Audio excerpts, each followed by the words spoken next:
Kadang orang-orang yang hanya memanfaatkan kita memang bisa menjadi tantangan dalam menjalani kehidupan. Mereka hanya datang ketika mereka membutuhkan sesuatu, dan setelah mendapatkan apa yang diinginkan, mereka akan pergi. Saat kamu merasa kebaikanmu dimanfaatkan oleh orang lain dan membuatmu dalam masalah yang sangat sulit, sebaiknya dengarkan kisah ini. Suatu ketika, Buddha sedang duduk bersama murid-muridnya. Pada saat yang bersamaan, seorang raja datang menemui Buddha dan bertanya, "Guru, semua orang memanfaatkan kebaikan saya. Mereka mengambil keuntungan yang tidak semestinya dari kebaikan saya. Guru, sebelum aku menjadi pengikutmu, semua orang takut padaku. Karena aku sangat kejam, aku tidak berpikir dua kali untuk menghukum siapapun, bahkan dengan hukuman mati. Tetapi setelah menjadi pengikutmu, aku tidak merasa ingin menghukum siapapun, dan aku juga merasa tidak ingin marah. Aku menjadi sangat damai, dan memandang semua orang dengan kasih sayang. Akan tetapi, beberapa orang mengambil keuntungan yang tidak semestinya dari sikap tenangku. Hal ini juga telah membuat rakyat di negaraku berada dalam bahaya. Oleh karena itu, aku menghadapi banyak masalah dalam memerintah kerajaan. Tolong beritahu apa yang harus aku lakukan sekarang, Guru." Mendengar curhatan raja, Buddha tersenyum dan menceritakan sebuah kisah padanya.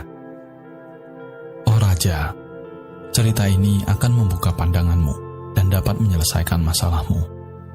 Maka dengarkan cerita ini.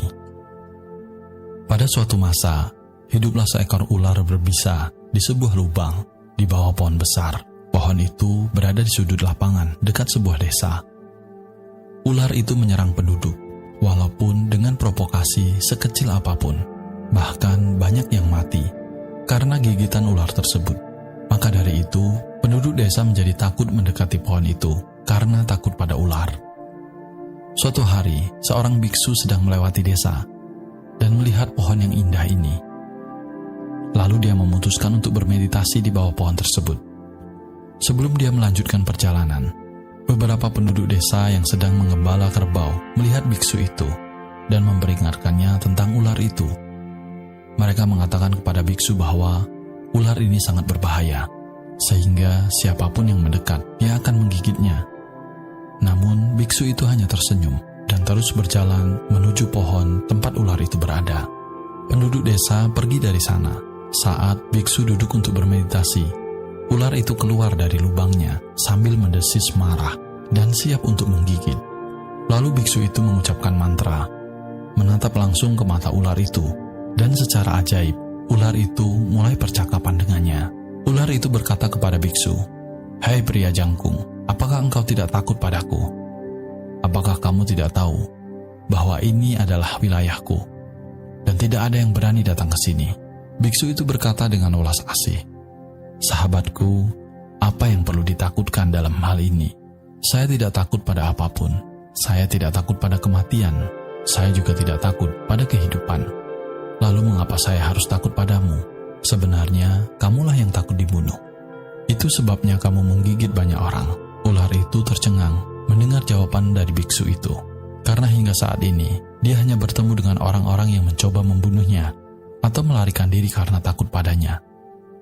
Tetapi dia belum pernah bertemu dengan orang yang tidak takut padanya.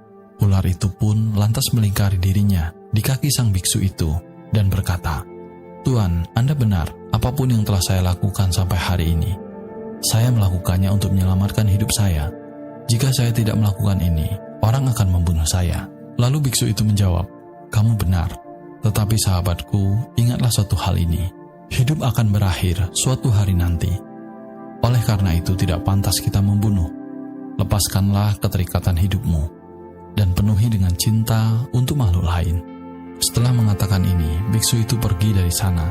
Lalu ular yang terpengaruh oleh nasihat sang biksu memutuskan mulai hari ini dan seterusnya, dia tidak akan menyakiti siapapun. Dia melepaskan sifat pemarahnya dan berhenti menggigit orang lain. Akan tetapi, hasil yang didapatkan ternyata malah sebaliknya. Ketika melihat ular itu jinak, sekarang mereka mulai mengambil keuntungan yang tidak semestinya. Mereka yang dulunya takut dan lari darinya, kini mulai menangkapnya. Orang-orang akan memprovokasinya, membantingnya, dan menyakitinya. Sekarang, ular itu selalu terluka dan terluka. Dia sangat sedih. Dia mengalami masa-masa tersulit dalam hidupnya. Suatu hari, biksu itu datang lagi ke desa dan duduk di bawah pohon yang sama. Saat itu dia melihat sang ular. Dia sangat terkejut melihatnya dalam keadaan yang sangat menyedihkan. Dia bertanya kepadanya, "Wahai temanku, bagaimana kamu bisa berada dalam kondisi yang begitu tragis seperti ini? Siapa yang telah melukaimu?" Ular itu menjawab, "Wahai tuanku, Anda telah mengatakan kepada saya untuk melepaskan sifat pemarah dan tidak menggigit orang lain. Sejak saya meninggalkan sifat keras saya dan mengadopsi kedamaian, orang-orang mulai berperilaku buruk kepada saya. Sekarang tidak ada yang takut pada saya. Orang-orang datang menyakiti saya dan meninggalkan saya dalam kondisi yang parah. Hidup menjadi sangat sulit bagi saya." Mendengar hal ini, biksu berkata, "Sahabatku, tampaknya kamu telah salah menafsirkan nasihatku. Saya mengatakan padamu untuk tidak menggigit orang lain, tetapi saya tidak menyuruhmu untuk menghentikan membela diri." Setelah menceritakan kisah itu kepada raja, Buddha bertanya kepadanya, "Raja, apa yang telah Anda pahami dari cerita itu? Apakah Anda mengambil nasihat saya dengan cara salah seperti ular itu? Aku menyuruhmu untuk melepaskan sifat kejammu, tapi aku tidak menyuruhmu untuk melepaskan tugas seorang raja. Anda harus memahami tugas Anda sebagai raja dengan bersikap keras di luar sehingga Anda dapat mendisiplinkan semua orang di kerajaan Anda.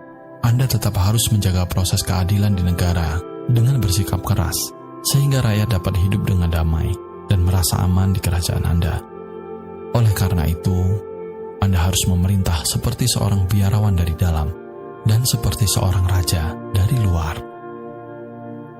Jika kita melihat dunia di sekitar kita, kita akan menemukan bahwa hal ini sering terjadi pada orang baik. Orang-orang sering mencoba untuk mengeksploitasi dan mengambil keuntungan yang tidak semestinya dari kelembutan hati orang baik. Dan karena hal itu, orang baik pun harus menghadapi banyak kesulitan dalam hidupnya. Orang yang lembut dan baik hati harus belajar dari kisah ini. Mereka perlu memahami bahwa terkadang orang-orang mulai mengeksploitasi kebaikan kita. Untuk bertahan dari orang-orang seperti itu, kita harus berperilaku dan bertindak sesuai dengan situasi. Jika kita harus marah untuk menjaga disiplin, maka kita harus melakukannya. Kita dapat melakukannya tanpa mengganggu ketenangan batin kita. Seperti seorang aktor yang berakting untuk marah dalam sebuah pertunjukan teater, tetapi dari dalam hati, dia tidak marah karena dia tahu bahwa itu hanya bagian dari pertunjukan teater tersebut. Demikian pula kita harus berperilaku cerdas di dunia ini agar semuanya tetap terkendali. Ini adalah seni kehidupan, dan jika kamu dapat mempelajari seni ini, maka tidak ada yang dapat menghentikan kamu untuk menjalani kehidupan yang sukses dan damai. Jika video ini bermanfaat, jangan lupa like dan subscribe, bagikan kepada teman dan orang yang kamu sayangi, dan tinggalkan komentar yang positif. Cukup sampai di sini dulu video kali ini, dan semoga semua makhluk hidup berbahagia.